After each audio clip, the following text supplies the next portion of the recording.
और अब आपको बता दें कि यूपी में बीजेपी ने अब तक कितने प्रत्याशी उतारे हैं और 10वीं लिस्ट का उत्तर प्रदेश में सियासी समीकरण क्या कहता है। बीजेपी ने अब तक 70 सीटों पर कैंडिडेट्स अनाउंस कर दिए हैं। 16 मौजूदा सांसदों के टिकट कट गए हैं। आज की लिस्ट में सामान्य वर्ग को 4, SC/ST को 2 और ओबीसी को 1 सीट पर मौका मिला है।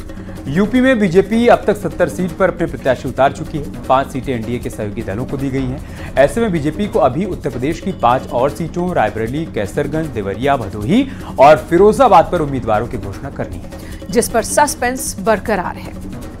5 अप्रैल को कांग्रेस ने अपना घोषणा पत्र जारी किया था। आज अखिलेश यादव ने मैनिफेस्टो जारी किया, लेकिन सवाल यही है कि गठबंधन में जब साथ साथ हैं तो फिर अलग अलग मैनिफेस्टो क्यों?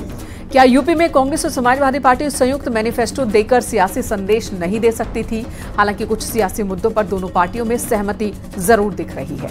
दरअसल इंडिया गठबंधन का हिस्सा समाजवादी पार्टी है। कांग्रेस ने 5 अप्रैल को अपना घोषणा पत्र जारी किया था। अखिलेश ने भी अलग से अपना घोषणा पत्र आज जारी किया। इंडिया गठबंधन के साथ ही मैनिफेस्टो अलग अलग। कांग्रेस एसपी के मैनिफेस्टो में एमएसपी का जिक्र है। दोनों पार्टियों ने जातिगत जनगणना की गारंटी भी दी है। चलिए इसी पर आपको एक रिपोर्ट में दिखाते हैं।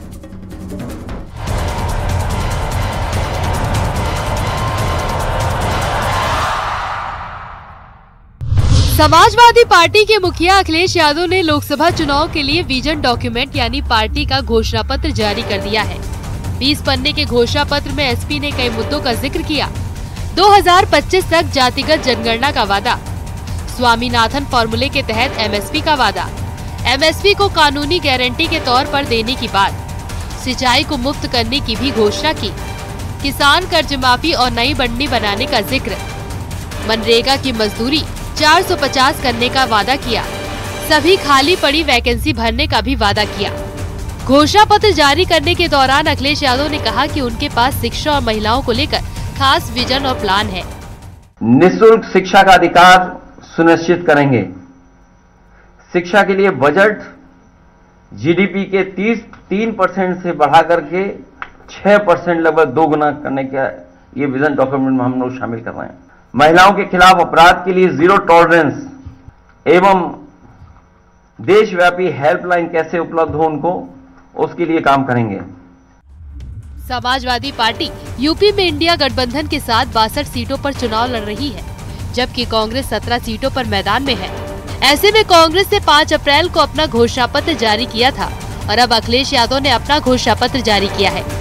यानी संयुक्त घोषणा पत्र की जगह अलग अलग मैनिफेस्टो को लेकर गठबंधन के दोनों दल मैदान में हैं। बात कांग्रेस के मैनिफेस्टो की करें तो कांग्रेस के घोषणा पत्र में 5 न्याय का जिक्र है। हिस्सेदारी न्याय, किसान न्याय, नारी न्याय, श्रमिक न्याय और युवा न्याय पर आधारित। कांग्रेस ने अपने घोषणा पत्र में 5 गारंटी की बात कही। 30 लाख सरकारी नौकरी देने की गारंटी, युवाओं को 1 लाख रुपए देने की गारंटी, जातिगत जनगणना करने की भी गारंटी दी है, कम से कम समर्थन मूल्य को कानूनी दर्जा, कर्ज माफी आयोग, जीएसटी मुफ्त खेती का भी जिक्र। बीजेपी ने अखिलेश पर तीखा हमला बोला है। डिप्टी सीएम ब्रिजेश पाठक ने कहा कि अखिलेश को बताना चाहिए कि 1 डिस्ट्रिक्ट 1 माफिया कैसे बनाए जाते हैं। अखिलेश मुंह में चांदी का चम्मच लेकर पैदा हुए हैं। यूपी में हम 80 में से 80 सीटें जीत रहे हैं। ये जनता से धोखे का विजन है, जिसमें माफिया राज, गुंडा राज की वापसी ही प्रमुख है। अखिलेश जी जब खुद अपने कैंडिडेट्स पर ही एतबार नहीं है तो कुछ घंटों में टिकट बदल दे रहे हैं, तो वे जनता से अपने किए वादे कैसे निभाएंगे? इनका जो विजन और मिशन है वो प्रदेश को लूटना है, संसाधनों पर डाका डालकर अपने परिवार का ही विकास करना है। लोकसभा चुनाव 2024 के लिए अखिलेश यादव पीडीए फॉर्मूले को लेकर सियासी मैदान में उतरे हैं। पीडीए यानी पिछड़ा, दलित और अल्पसंख्यक।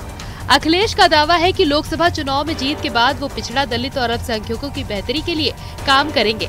अब देखना है कि चुनाव में जनता किसके दांव पर मुहर लगाती है। Bureau report, news 18।